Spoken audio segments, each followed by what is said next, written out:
దేవుని వాక్యాధారంగా మనం ఆలోచిస్తే లూకా సువార్తలో ప్రభువైన యేసుక్రీస్తు వారు ఒక ధనవంతుని గురించిన ఉపమానం చెప్పారు. లూకా సువార్తలో ఎక్కువగా ధనవంతుని గురించి మాట్లాడాడు. ఒక ధనవంతుని యొక్క భూమి సమృద్ధిగా పండెను. అప్పుడు అతని ధాన్యాన్ని సమకూర్చుకుంటకు అతని స్థలం చాలలేదు కనుక అతడు ఇలాగ అనుకున్నాడు. మీరు ఒకసారి లూకా సువార్త చూడండి దయచేసి, 12వ అధ్యాయము. ఆ వచనం చెప్పి చదవన్నాను, చదువయ్య. భూమి సమృద్ధిగా పండెను. అప్పుడు అతడు, నా పంట సమకూర్చుకొనుటకు నాకు స్థలము చాలదు కనుక నేనేమి చేతునని తనలో తను ఆలోచించుకొని నేను ఇలాగు చేతును, నా కొట్లు విప్పి వాటికంటే గొప్ప వాటిని కట్టించి అందులో నా ధాన్యమంతటిని నా ఆస్తిని సమకూర్చుకొని నా ప్రాణమా అనేక సంవత్సరములకు విస్తారమైన ఆస్తి నీకు సమకూర్చబడి ఉన్నది.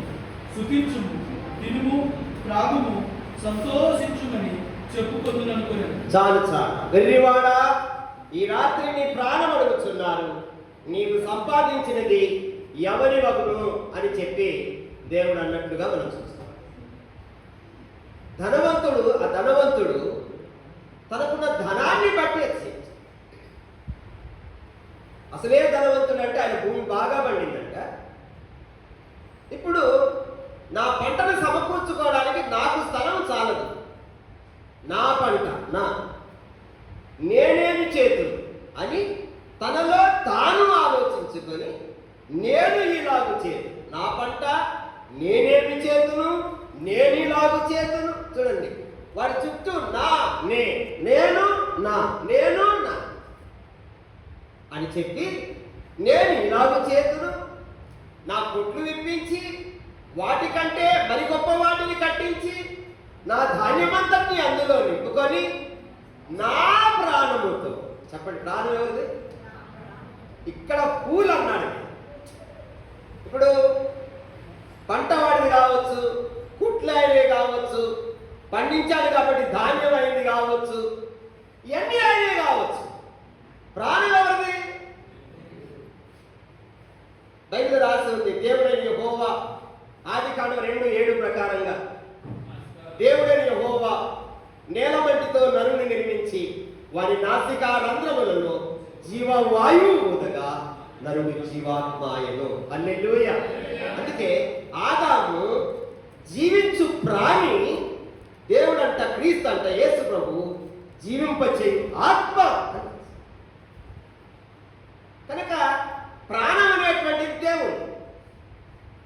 దేవుడిచ్చిన ప్రాణాన్ని మనం భూమి మీద బతికినంత కాలం మనం దేవుడిచ్చిన ఆయుష్ కాలం వరకు బతుకుతాం. నరులారా తిరిగి రండి అని చెప్తే మనిషి ఏమైపోతాడు? మంచి బాబన్న బ్రతికున్నప్పుడు పాట పాడేవాడు. చిలక పచ్చని దానివని భ్రమ చెంది ఉన్నావు, మత్తు చెందున్నావు చిలక, శ్రీయేసు నామము ఆత్మలో ధ్యానించి అజ్ఞానమిడవే చిలక.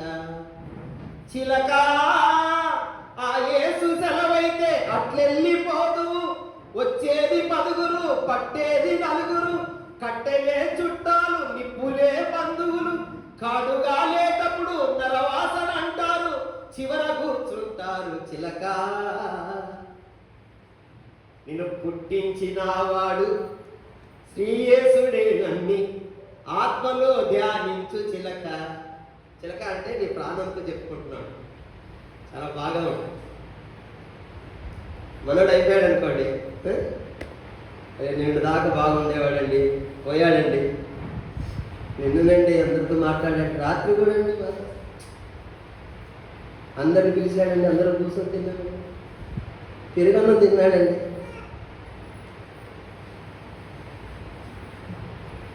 వచ్చేది 4, వచ్చేది 10, పట్టేది 4, కట్టెలే చుట్టాలు, నిప్పులే బంధువులు, కాడు గాలేటప్పుడు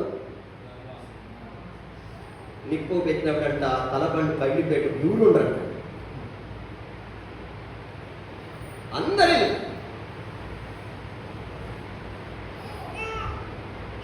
ఒక ఆమె బాగా ఏడ్చింది పక్క చెట్టు. అయితే ఆ పెట్టెలో పెట్టారు, అంతా సమాధి కార్యక్రమానికి తీసుకెళ్ళిపోతున్నారు. తీసుకెళ్ళిపోతుంటే మరి ఏం జరిగింది ఏంటో, ఆ గుమ్మం దగ్గర ఆ గోడ ఏదో ఉంటే ఈ పెట్టి మోసడం వల్ల ఆ మూల తగిలేసరికి పెట్టె కుదుపులు అయిపోయి మనిషి లేచాడు. ఇక లేచిన కాడి నుంచి ఒకటే సాధింపు. 3 రోజులు అంట ఆవుతో గొడవ. ఏంటమ్మా ఏమమ్మా, ఎన్ని బట్టలు ఉన్నాయి మీరు వాళ్ళు? ఏ నైలాను అది ఏ కాటనే లేదు, కాటన్ ఉన్నాయి ఎందుకు వేయలేదు వాళ్ళు? ఏ దిక్కుమాల సొక్క ఈ ప్యాంట్ అంటే అది వేసి పెట్టేసిన.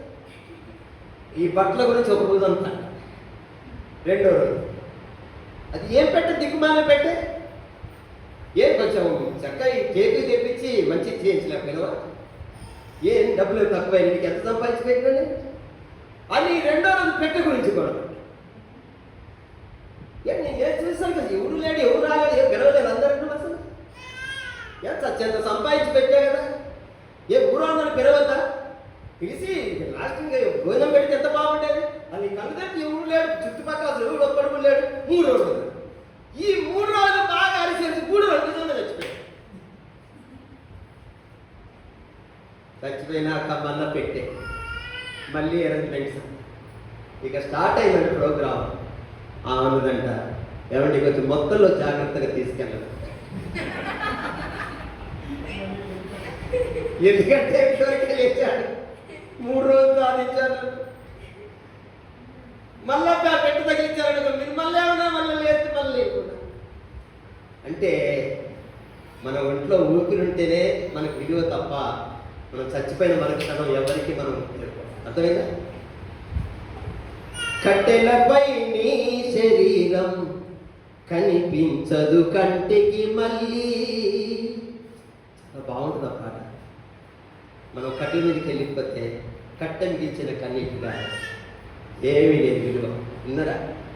స్వాతి చెప్తుంది, మన ఒంట్లో ఉన్నట్టు చచ్చిపోయిన తర్వాత మన ఒంట్లో ఉన్నటువంటి 14 రకాలైనటువంటి ఆ ఖనిజ లవణాలన్నింటినీ కూడా క్యాల్కులేట్ చేయగలిగితే మన ఒంట్లో ఉన్న మెగ్నీషియం, పొటాషియం, భాస్వరం ఇవన్నిటిని కూడా క్యాల్కులేట్ చేస్తే ₹6.40 వచ్చింది రేటు. మనం చచ్చిపోయిన తర్వాత మన కాస్ట్ ఎంత అంటే చెప్పాలి, ఎంత? ₹6.40. అంటే పిల్లోడు చాక్లెట్ కంటే తక్కువ. ఇది జీవితం, అర్థమవుతుందా? కనుక ధనాన్ని బట్టి నా కొట్లు ఇప్పిస్తాను, నా ప్రాణంతో చెప్పుకుంటాను, ప్రాణమా తినుము త్రాగము సుఖించుము, అనేక సంవత్సరములకు సరిపోయినంత ఆస్తి నీకు సమకూర్చబడి ఉన్నది అని తాను చెప్పుకుందాం అనుకున్నాడు. విచిత్రం ఏంటంటే అసలు వాడు అనుకున్న దానిలో పంట మాత్రమే పండింది, అసలు ఏమి చేయలేదు. ఊహాలోకంలో తెలియదు. వెర్రివాడ అంటే పూల్ అంటారు ఇంగ్లీష్. ఈ రాత్రి నీ ప్రాణం అడుగుతున్నాను, నువ్వు సంపాదించింది ఎవరు అవుతున్నాను. అనేక సంవత్సరములకు సరిపోయినంత ఆస్తి నీకు సమకూర్చబడి ఉన్నది, నువ్వు తిను త్రాగు సుఖపడుతున్నాడు ప్రాణంతో. ఒక పిచ్చోడా, ఈ రాత్రి నీ ప్రాణం అడుగుతున్నాను రా నేను. నువ్వు సంపాదించింది ఎవడు అవుతాయి? దేవుడా. ఇక్కడ బైబిల్ చెప్తుంది యాకోబు పత్రికలో, నేడైనను రేపైనను ఒకనొక పట్టణానికి వెళ్ళి అక్కడ ఒక సంవత్సరం ఉండి వ్యాపారం చేసి లాభము సంపాదించుకోమని చెప్పుకునే వారులారా, మీ జీవన వ్యాపారిది ఇంతలో కనబడి ఎంతలో మాయమైపోయే ఆవిరి వంటి వారు కారా. ప్రభు చిత్తమైతే ఇది అది చేద్దాం అనుకోవాలంటే, ఆయన చిత్తం అండి, ఆయన చిత్తమైతే చేస్తాం, లేకపోతే చేయలేం. కనుక ధనాన్ని బట్టి బలాన్ని బట్టి దానియేలు గ్రంథంలో 4వ అధ్యాయం, దానియేలు గ్రంథం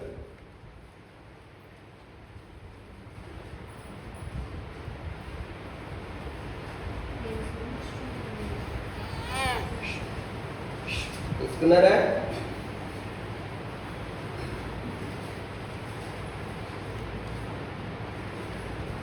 ఇది 30వ వచనం. రాజు బబులోను ఒకరు చదవటం ఎత్తినప్పుడు యుద్ధం రాబోయి కాంపిటీషన్ ఉండదు. వాక్యం ఒకరు ఎక్కినప్పుడు చదివించి చదవండి. రాజు బబులోను ఈ మహా విశాల పట్టణం నా బలాధికారమును నా ప్రభావ ఘనతను కనపరచడానికి నా రాజధాని నగరముగా నేను కట్టించింది కాదా అని తనలో తాననుకున్నాడు. ఎవరు? నెబుకద్నెజరు. నా బలాధికారమును బట్టి బలం. ఇప్పుడు ప్రపంచంలో ఉన్న 7 వింతల్లో హ్యాంగింగ్ గార్డెన్స్ అనేటువంటివి ఉన్నాయి. బాబిలోనులో ఉన్నాయి. అంటే వేలాడే తోటలను పెట్టారు, నాటారు. మనం ఏంటంటే భూమి మీద మొక్క పెడితే అది పైకి అట్లా కాదు, వాళ్ళు పైనుంచి వేలాడే తోటలు నాటారు. బాబిలోనియన్ సంస్కృతి చాలా అద్భుతంగా ఉంది. ఈజిప్ట్లో పిరమిడ్స్ అనేటువంటి ఇప్పటికి కూడా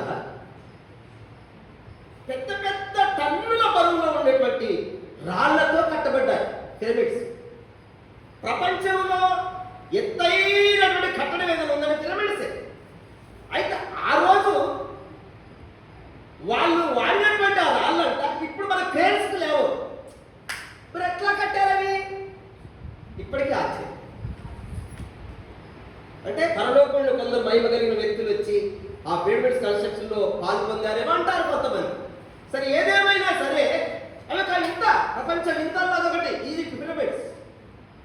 బాబిలోనియా వ్యవస్థాపకుడు నెబుకద్నెజరు చక్రవర్తి ఆయన అనుకుంటున్నాడట ఒక రోజున ఈ బబులోను అనేటువంటి ఈ విశాలమైనటువంటి సువిశాలమైన పట్టణము నా బలాధికారమును బట్టి నేను కట్టించుకుంది కాదా, నా బలాధికారమును కనపరచడానికి నేను కట్టించుకుంది కాదా అనుకున్నాడు.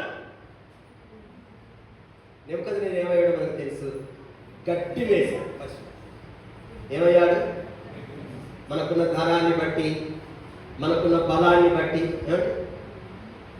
బలవంతుడు నాకేమని పలువురితో ఆగ్రహించి పలుకుటేలా బలవంతమైన సర్పము చలిచీమల చేత చిక్కి సావదేశమతి. బలం ఉందని చెప్పి ఎప్పుడు కూడా విరలేదు. అర్థమైందా? మనకు ధనం ఉన్నదని, బలం ఉన్నదని, బలగం ఉన్నదని. ఫరో ఉన్నాడు, నేను తరిమేదను, కత్తి దూసేదను, దోపుడు పంచుకొని తీసుకొస్తాను అని బయలుదేరాడు. దాని సముద్రం గుర్తు చేశాడు. ఫరో అశ్వాలంటండి, అంటే ఫరో రాజు గుర్రాలు కట్టేటువంటి గుర్రాలు, ఆ రథాలకు కట్టేటువంటి గుర్రాలంట, అవి ఎంత ఒడిగలవంటే అంటే ప్రపంచంలోనే అత్యంత వేగంగా పరిగెత్తగలిగేటువంటి. నిజంగా దేవుడు కలవరపరిచినప్పుడు అంట ఆ రథ చక్రాలు ఊడిపోతే ఒక చక్రం ఉంది, ఒక చక్రం ఊడిపోతే దాని ఇరుసు ఎడారిలో కూరుకుపోతే లాక్కే వెళ్ళిపోయింది. అప్పుడు యోగ గ్రంథంలో రాస్తాడు, యుద్ధ వాసన వస్తేనంట అబ్బా ఆ గుర్రం అంట ఆహా ఆహా అంటదంట. గుర్రాన్ని గురించి మాట్లాడతాడు బైబిల్లో. మకరాన్ని గురించి గుర్రాన్ని గురించి రాశాడు, యోగ గ్రంథంలో రాస్తాడు. ఇప్పుడు మోటార్స్, ఈ పంపు సెట్లు కూడా ఆ నీళ్లు తోడి పోసేటువంటి వేగాన్ని దేంతో పోసి చెప్తారు? హార్స్ పవర్, అంటే అశ్వ సామర్థ్యం. అశ్వం అంటే గుర్రం. కనుక దేవుడు బిడ్డలారా, ఫరో గుర్రాలు, ఆయనకు ఉండేటువంటి రథాలు, వాళ్ళకు ఉండేటువంటి రౌతులు చాలా బలవంతులు. వాళ్ళు అనుకున్నారట, ఆఫ్రాలు వీళ్ళు ఎంతటో మన దగ్గర బానిసలుగా బతికి వెళ్ళినటువంటి వాళ్ళు బయలుదేరండి, నేను కత్తి దూస్తాను. ఫరో అంటే అసలు నిజంగా ఎదురులేదానికి అసలు నా కత్తి దూస్తాను, తరుముదా, దోపుడు పంచుకొని తెచ్చుకుందా రండి అని. దేవుడు ఏం చేశాడు చెప్పండి? వారో రథముల సేనలను తన శ్రేష్ఠాది పదులాను, వారో రథముల సేనలను తన శ్రేష్ఠాది పదులా సముద్రములోన ముంచి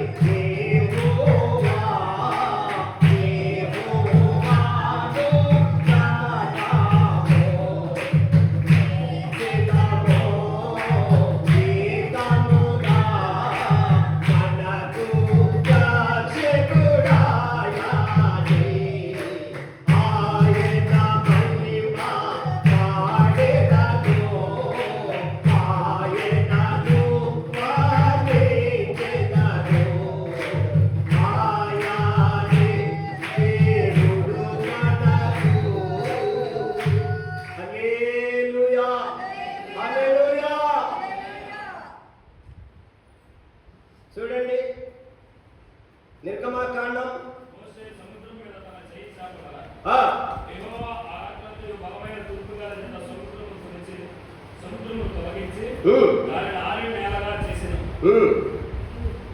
ఆరిన నేలగా చేశాడు. ఆరిన నేలగా దేవుడు చేశాడు. అయితే దేవుడు బిడ్డారా, అంతకు ముందు చూడండి, ఈ ఫరో ఇశ్రాయేలీ విషయంలో చూడండి ఏమన్నాడో ఒకసారి ఆ మాట చదవండి.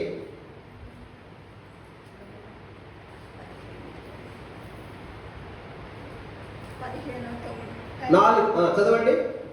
15 కాదమ్మా, ఒకసారి 14వ అధ్యాయము 6వ వచనం. అంతటా అతడు తన రథమును సిద్ధపరచుకొని తన జనమును తనతో కూడా తీసుకొని పోయెను. మరియు అతడు శ్రేష్టమైన 600 రథములను, ఐగుప్తు రథములన్నిటినీ, ప్రతి దాని మీద అధిపతులను తోడుకొని పోయెను. చూడండి, తన జనమును తనతో కూడా తీసుకొని. ఎవరు? ఫరో. 10 కమాండ్మెంట్స్ భలే తీశారన్నది. దానిలో ఫరో అనే మాట ఏంటి తెలుసా? ఇస్ గాడ్ అన్నాడు. అప్పుడు ఒప్పుకుంటాడు అసలు. ఏది? ఆయన కొడుకు కూడా చచ్చిపోయినప్పుడు ఫరో మొదలుకొని ఐగుప్తీల ఇళ్లలో శవము లేని ఇల్లు ఒక్కటైనా ఉండదు. కోసం మాట్లాడతాడు. ఎంత పేరు మాట్లాడతారంటే ఒక్క ఇల్లు కూడా ఉండదు. సింహాసనములు రాజు మొదలుకొని దాసుని ఇంటి వరకు ప్రతి ఇంట్లో ఒక శవం ఉంటుంది. బైబిల్ రాసిన మాట, ఐగుప్తు దేశం అంతటా మహాఘోర చంపుట్టను రాసి ఏం పుట్టిందంట? మహాఘోష. అప్పుడు అన్నాడు నిజంగా ఫరో, ఇస్ గాడ్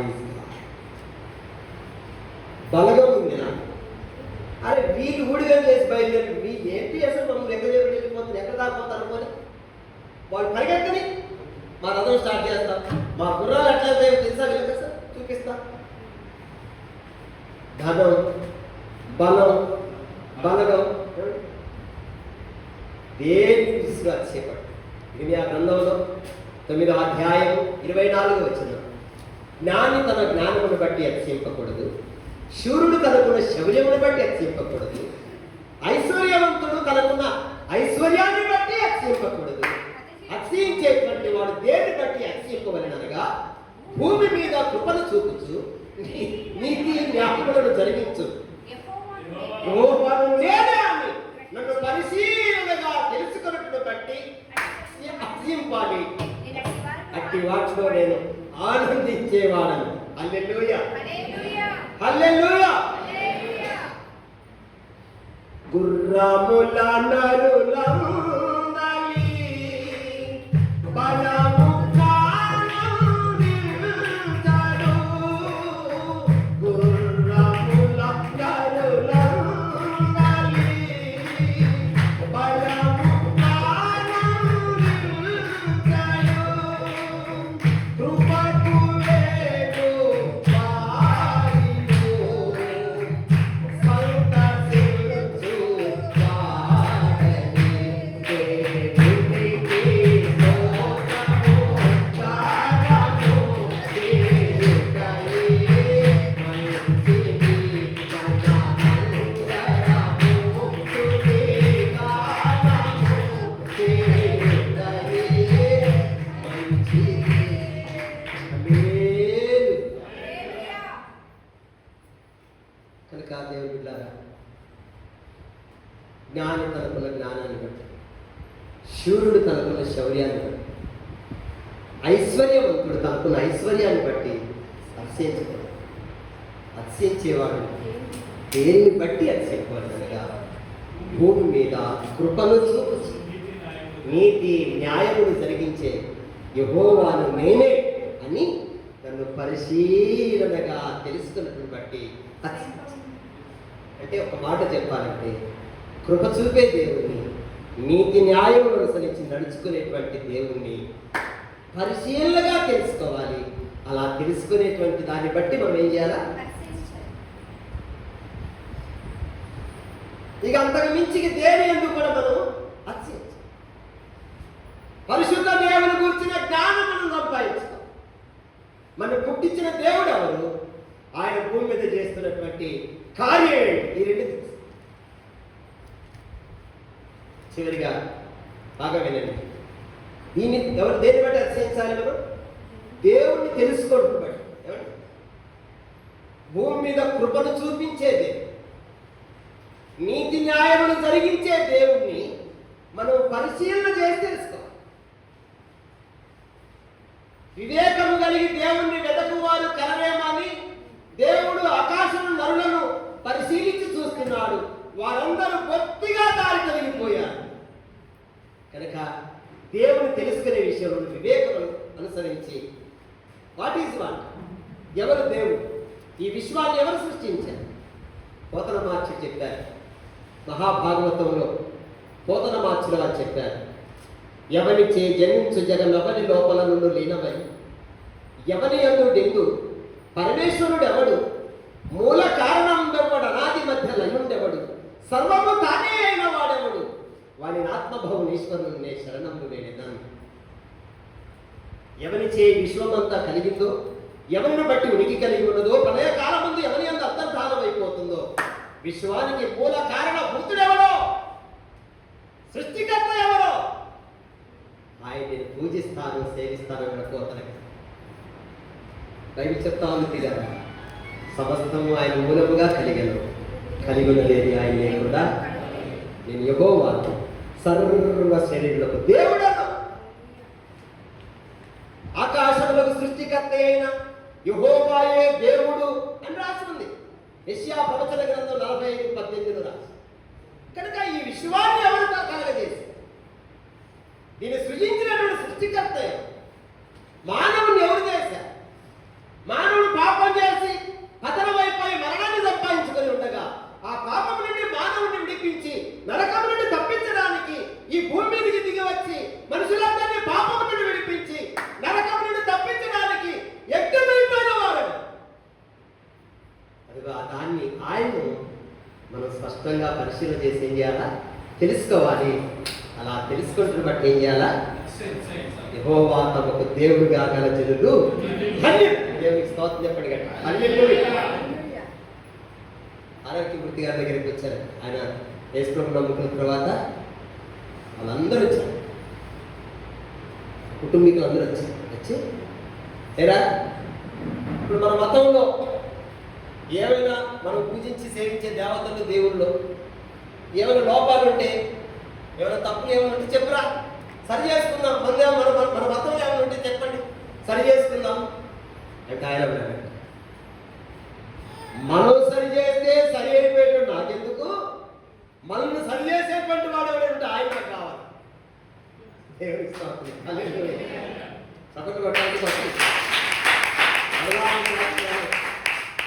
కొట్టే సౌండ్ వచ్చి కొట్టండి. దేవుడి కొంత స్తోత్రం గట్టిగా. మనం మారిస్తే మారేటోళ్ళు మనకెందుకు, మనల్ని మార్చుకోవడం చెప్పండి. ఆయన పట్టుకుంది, నన్ను మార్చాడు ఆయన. కత్తిలాంటి మాట కదా. కనుక ఆ దేవుడిని తెలుసుకోవాలి. మనమందరం ఆయన పట్టుకున్నాం. దేవుని దయ వల్ల ఆయనే మనం పట్టుకున్నాం. మనం పట్టుకుంటే ఎప్పుడు వదిలిపెట్టుతాం. పిల్ల పట్టు, తల్లి పట్టు, పిల్ల పట్టు అని మాటలు. తల్లి పట్టు అంటే పిల్లి అంట, పిల్లలు పెట్టినాక 7 తిప్పిందంట. ఆ పిల్లి తలగా ఆ పిల్లిని ఎట్ట పట్టుకుంటే తెలుసా మీకు? పిల్లి దాని పిల్లలు ఇల్లు తిప్పేటప్పుడు ఎట్ట తెలుసా మీకు? చూసారా? పిల్లలు ఉన్నాయి ఎన్నో.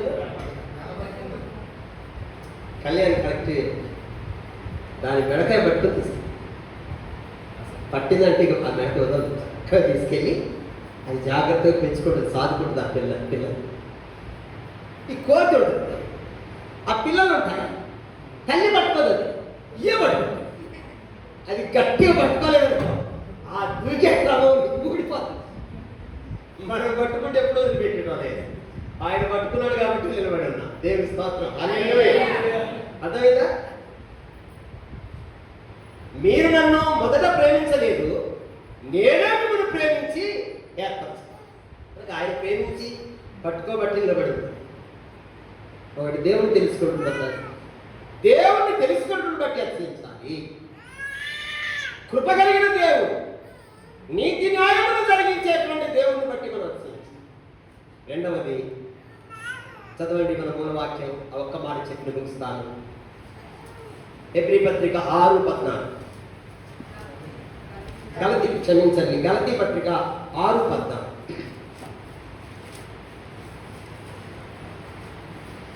అయ్యో చదవండి. అయితే మన ప్రభు అయిన యేసుక్రీస్తు శిలువ యందు తప్ప దేవునికి అందరు స్తోత్రం చెల్లించాలి. హల్లెలూయా. పౌలు అంటాడు ఇదే కొరింథీ పత్రికలో, అతిశయపడటం నాకు తగదు కానీ అతిశయింపవలసి వచ్చాను అని చెప్పి నాకు కలిగిన ప్రత్యక్షతలు బహు విశేషంగా ఉన్నాయి. క్రీస్తునందున ఒక మనిషిని నేను ఎరుగుదును. 14 సంవత్సరాల కిందట అతడు 3వ ఆకాశానికి కొనుక్కోబడెను. అతడు శరీరంతో కొనుక్కోబడ్డాడో శరీరం లేకుండా కొనుక్కోబడ్డాడో నాకు తెలియదు, మొత్తానికైతే కొనుక్కోబడ్డాడు. అక్కడ వచింప శక్యముగానే మాటలు ఆయన విన్నాడు అన్నాడు. 12వ అధ్యాయంలో మాట్లాడి పౌలు ఆ 14 సంవత్సరాల కిందట 3వ ఆకాశానికి పోయిన మనిషి ఆయన. ఆ లుస్త్రలో రాళ్లతో కొట్టి ఇతడు చచ్చిపోయాడని ఈడ్చాడు. ఆ రోజే ఆయన ఆత్మ దేవుడు పరదర్శనం వెళ్ళి ఆ 3వ ఆకాశంలో పరిశుద్ధులను భక్తులను చూసి వాళ్ళు కలుసుకొని వాళ్ళు మాట్లాడే మాటలు ఇది చెప్పడానికి లేదు, భాష రాదు, దిగొచ్చేశారు. అట్లాంటి ప్రత్యక్షత ఉన్నటువంటి వ్యక్తే ఆయన అంటాడు అతిశయపడవలసి వచ్చాడు అంటాడు. అయితే గలతీలకు రాస్తూ ఏమన్నాడంటే, యేసు ప్రభు శిలువ యందు తప్ప, అంటే నాకు కలిగిన ప్రత్యక్షతలను బట్టి, నాకు కలిగినటువంటి ఆ దర్శనాలను బట్టి, నేను పొందుకున్నటువంటి వాటిని బట్టి కాదు, కానీ నా ప్రభు అయిన యేసుక్రీస్తు శిలువ యందు తప్ప ఏది యందు అతిశయించడం నాకు దూరమగును. అంటే శిలువ యందు అతిశయించడం అంటే అర్థం ఏంటంటే, ప్రభు అయిన యేసుక్రీస్తు వారు మన పాపం నుండి విడిపించి మరణం నుండి తప్పించడానికి శిలువ మీద ఆయన చేసినటువంటి ఆ త్యాగం బలియాగంతో పోల్చుకుంటే ఇంకా ఏదైనా తిరుగులుకే, ఇక దాంతో ఏది కూడా పోటీ కాలేదు, దాంతో సరిసమానం కాలేదు. లోకంలో మనకున్నది ఏదైనా సరే అక్షయ కారణాలు ఆ శిలువ దగ్గరికి వచ్చి దాన్ని సరిచూడాల్సి వస్తే శిలువతో సరితూగలిగేటువంటిది ఏది కూడా ఉండదు. అర్థమైందా? ఒకవేళ మనం ఎక్కువ చేసుకుని మాట్లాడాలనుకోండి, శిలువను మనం ఏం చేసిన వాళ్ళం ఉందో, ఆయన నీ కోసం శిలువ మీదకి ఎక్కి నీ పాపాలు శిలువలో మోసుకొని వెళ్ళి నీ పాప పరిహారం కొరకు శిలువలో ప్రాణం పెట్టడం అనేటువంటిది నువ్వు అతిశయించదగినటువంటి ఇస్తుంది. ఇక దానికి వెనకల నువ్వేది దేని విషయంలో అతిశయించినా కూడా అది శిలువను తక్కువ చేసినట్టే తప్ప ఎక్కువ చేసినట్టు. నీకు అర్థమైంది ఈ పాయింట్? యేసు ప్రభు మన పాప పరిహారం కొరకు శిలువలో చేసిన యజ్ఞం తప్ప దేని విషయంలో మనం అతిశయపడద్దు. అదే మన అతిశయం. ఏది?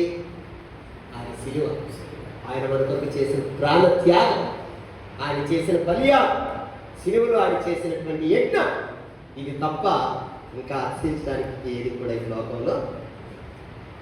ఈ 2 మాటలు, ఒకటి ఆయన పరిశీలనగా తెలుసుకుంటున్న బట్టి అతిశయించాలి. రెండవది ఆయన శిలువ యందు అర్థమైందా ధనాన్ని బట్టి, బలాన్ని బట్టి, బలగాన్ని బట్టి ఏం చేయొద్దు. దేని యందు అతిశయించాలి? దేవుని యందు అతిశయించాలి. ఆ దేవుడు ఎవరో తెలుసుకోవాలి, దాని యందు అతిశయించాలి. రెండవది శిలువ యందు అతిశయించాలి. దేని యందు? ప్రార్థన చేసి ప్రేమ కలిగిన దేవా పరిశుద్ధుడే, మీ దాసుని నిలబెట్టి అందించిన వర్తమానం కొలుస్తాం. కొందరు గుర్రములను బట్టి రథములను బట్టి అతిశిస్తారు, మేమైతే మా దేవుడిని యెహోవాను బట్టి అతిశిస్తాము. అవును, లోకంలో మేము అతిశించడానికి నాయన మాకేమో